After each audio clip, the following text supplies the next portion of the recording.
Good news, Hyderabad ORR కి అతి చేరువలో విల్లాస్ APR ప్రాజెక్ట్స్. నమస్తే, వెల్కమ్ టు సుమన్ టీవీ. ప్రస్తుతం మనతో పాటు certified financial planner Subhash Babu గారు ఉన్నారు. వారితో మాట్లాడదాం. నమస్కారం సార్. నమస్కారం అండి. సుభాష్ గారు, first of all mutual funds గురించే మాట్లాడుకోవాలండి. మ్యూచువల్ ఫండ్స్ అంటే ఏంటి, చాలా మందికి ఇప్పటికీ అవగాహన ఉండదు. దాని గురించి చెప్పిన తర్వాత ఇంకా చాలా సందేహాలు ఉన్నాయి, అది కూడా వ్యూ పాయింట్ లో చాలా క్వశ్చన్స్ ఉన్నాయి. అవన్నీ కూడా మేము ముందు ఉంచుతాను. Mutual funds.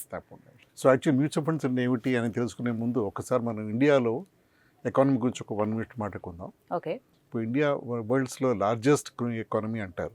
అంటే మన జీడిపి గ్రోత్ హైయెస్ట్లో ఉన్నాం, 6.5 to 7%లో ఉన్నాం.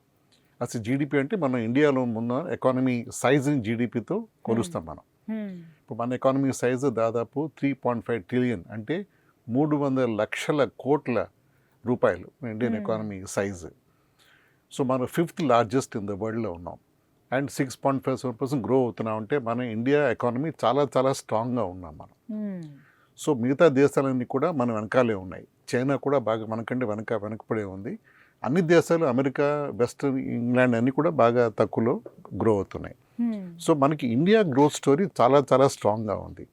ఈ సిట్యుయేషన్లో మన దేశంలో ఉన్న యంగ్స్టర్స్, అంటే 25 ఏళ్ళ నుంచి ఒక 50 ఏళ్ళ వరకు ఉన్న వాళ్ళందరూ కూడా the best opportunity to invest and grow their money. Okay.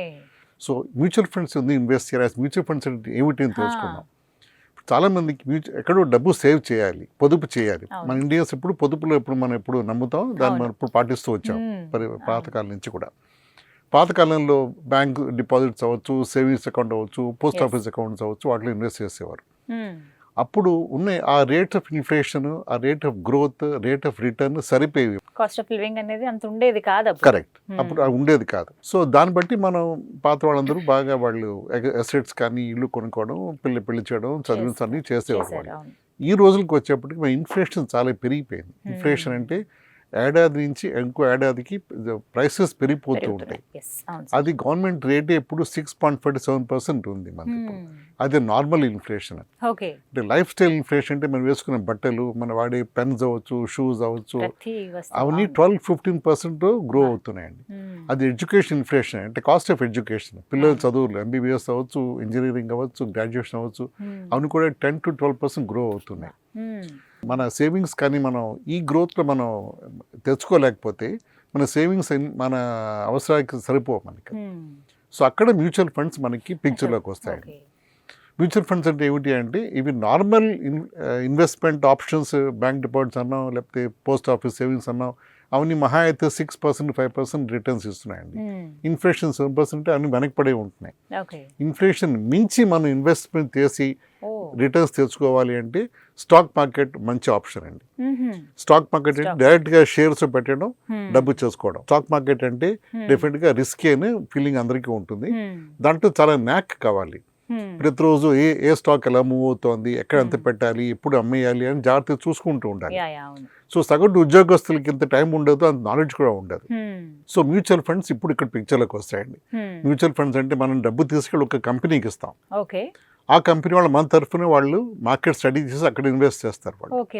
వాళ్ళు 24/7 చేసే పని ఇదే మ్యూచువల్ ఫండ్స్. స్టాక్ మార్కెట్స్ వాడు ఏ కంపెనీ ఎలా పెర్ఫార్మ్ చేస్తోంది, ఏ సెక్టర్ ఎలా ఉంది, IT సెక్టర్ బాగుందా, లేకపోతే ఫార్మా సెక్టర్ బాగుందా, రియల్ ఎస్టేట్ బాగుందా, మ్యానుఫ్యాక్చరింగ్ బాగుందా, సర్వీసెస్ బాగున్నాయి అని వాళ్ళు కంపెనీ స్టడీ చేసి వాళ్ళు దాంట్లో ఇన్వెస్ట్ చేసి వాళ్ళు చూసుకుంటూ ఉంటారు.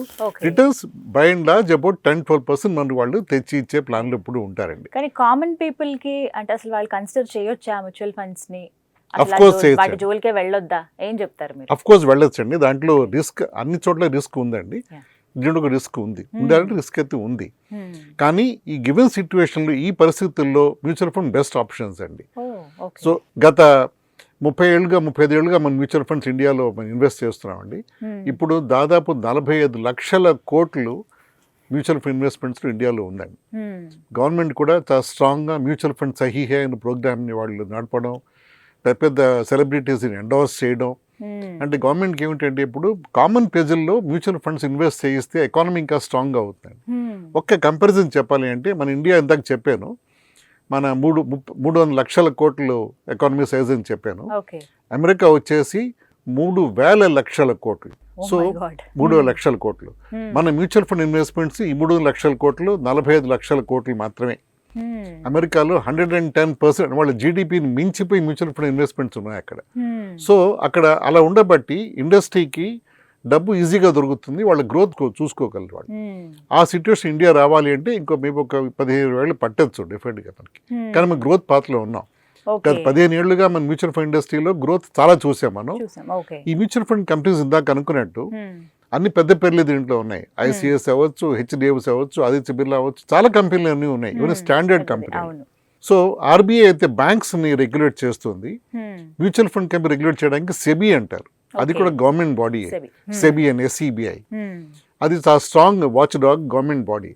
సో మన డబ్బు ఏదో చిట్ ఫండ్స్ లాగా బ్యాంక్స్ గబుక్కున క్లోజ్ చేయడం ఆ సిచ్యువేషన్ ఇంతవరకు ఇది జరగలేదు, జరుగుతుంది కూడా అనుకోదు. చాలా స్ట్రాంగ్ గా వాళ్ళు వాచ్ డాగ్ ఉందండి మనకి మన ఇండియా సర్క్యులేషన్. సుభాష్ గారు, చాలా ఆప్షన్స్ ఉంటాయి మనీ సేవ్ చేసుకోవడానికి, పొదుపు చేసుకోవడానికి చాలా వరకు, కానీ మ్యూచువల్ ఫండ్స్ ఎందుకు స్పెషల్ ఇక్కడ? మీరు అంత స్పెషల్ గా చెప్పడానికి రీజన్ చెప్పండి. ఇందాక చెప్పినట్టు నేను ఇప్పుడు పోస్ట్ ఆఫీస్ లో రిటర్న్ వచ్చేది 5%, 5.5% అండి.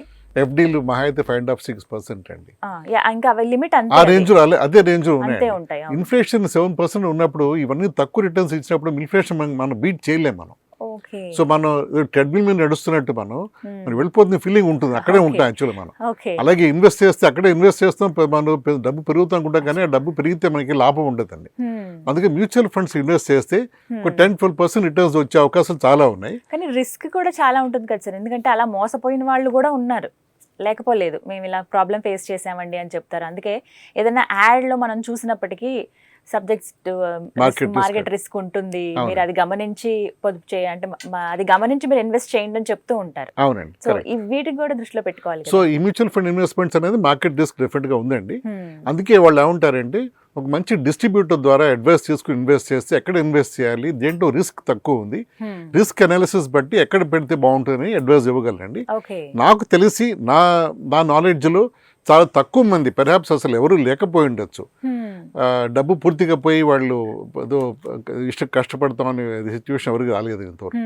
అది మన మీద ఆధారపడి రిస్క్ ఫేస్ చేశారు కానీ పూర్తిగా అయితే ప్రాబ్లం లేదు. అసలు మన పెద్దవాళ్ళు ఎలా చేశారు సార్ పూర్వీకులు? అసలు ఇంత అప్పుడు మనకి మ్యూచువల్ ఫండ్స్ ఏమి ఉండేవి కాదు, ఇప్పుడు బాగా పాపులర్ అయ్యాయి, వాళ్ళు ఎలా మేనేజ్ చేయగలిగారు? చాలా మంచి క్వశ్చన్ వేశారండి మీరు. అప్పుడు బ్యాంక్ డిపాజిట్స్ 12-14% ఇంట్రెస్ట్ ఇచ్చేదండి. ఇన్ఫ్లేషన్ 4-5% ఉండేదండి. అంటే ఆ +10% లో వాళ్ళు మొత్తం ఫ్యామిలీ నడిపేసేవారు. పిల్లల చదువులు, పెళ్లిళ్ళు, ఇల్లు కట్టడం అన్ని వాళ్ళు దాంట్లో చేసేవారు, అన్ని అయిపోయాయి అప్పుడు. వాళ్ళు చిన్న చిన్న జీతాలు, చిన్న చిన్న ఉద్యోగాలు చేసే. కరెక్ట్. ఇప్పుడేమో ఇంట్రెస్ట్ 6-7%, ఇన్ఫ్లేషన్ 6-7% ఉందండి. సో గ్యాప్ లేదు, అందుకు డబ్బు పెరగదు. సో అందుకని ఇప్పుడు ఎందుకు మనం చాలా అవసరం ఉంటే మనం ఇన్ఫ్లేషన్ బీట్ చేసి మనం ఇన్వెస్ట్ చేయవలసి చాలా అవసరం ఉందండి. ఆదాయం ఎంత ఉందో ఖర్చు అంతకు మించి ఉంటుంది కాబట్టి ఎక్కడ పొదుపు చేసుకోవడానికి సోర్సే ఉండట్లేదు, ఎక్కడ ఇన్వెస్ట్ చేయలేకపోతున్నారు వచ్చిన డబ్బులు. సో మ్యూచువల్ ఫండ్స్ చాలా ఇంపార్టెంట్ ప్రతి వాళ్ళకి అని చెప్పడం నాకు I'm very happy to share this news to Suman TV. So మాకున్న భయాన్ని అయితే కొంత పోగొట్టారు. మ్యూచువల్ ఫండ్స్ అనేవి రిస్క్ ఉన్నప్పటికీ ముందు అందులో ఉన్నటువంటి రూల్స్ అండ్ రెగ్యులేషన్స్ చదువుకుని ఆ తర్వాత ఇన్వెస్ట్ చేస్తే బెటర్ అండి. అవునండి. రైట్ సుభాష్ గారు, థ్యాంక్ యూ అండి. నమస్తే.